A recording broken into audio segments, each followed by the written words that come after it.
Iya, enggak, pasti oh nabrak taksi dia. Nasib RAS pengendara Ferrari yang tabrak 5 kendaraan di Senayan kini ditetapkan sebagai tersangka.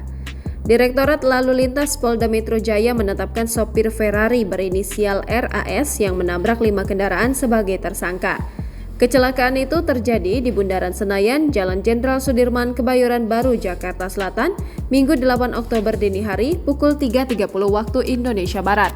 Kasubdit Gakum Ditlantas Polda Metro Jaya AKBP Joni Eka Putra mengatakan penetapan tersangka sopir Ferrari berinisial RAS merupakan hasil dari gelar perkara yang dilakukan penyidik.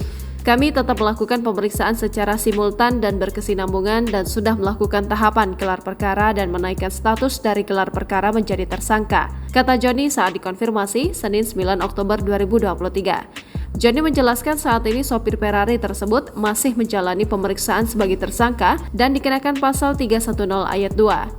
Sebelumnya, Joni menjelaskan bahwa kejadian bermula saat RAS pengendara mobil Ferrari melaju dari arah utara menuju selatan di Jalan Jenderal Sudirman. Kecelakaan pun terjadi sebelum lampu merah Bundaran Senayan saat pengendara Ferrari itu diduga kurang hati-hati hingga menabrak 5 kendaraan. Menabrak 5 kendaraan yaitu Toyota Avanza Taxi, Honda Brio, motor Honda Beat, motor Benelli Sport, dan motor Honda Verza yang berada di depannya yang sedang berhenti karena lampu traffic light menyala merah. Kata Joni dalam keterangannya Minggu 8 Oktober 2023. Disebutkan jika pengemudi motor Benelli Sport mengalami luka di bagian selangkangan dan kaki terkilir. Sedangkan penumpang motor Honda Verza menderita luka lebam di bagian tangan kanan dan memar di paha kiri setelah ditabrak Ferrari. Kedua korban kini telah dibawa ke Rumah Sakit Muhammadiyah Tawan Puring, Jakarta Selatan.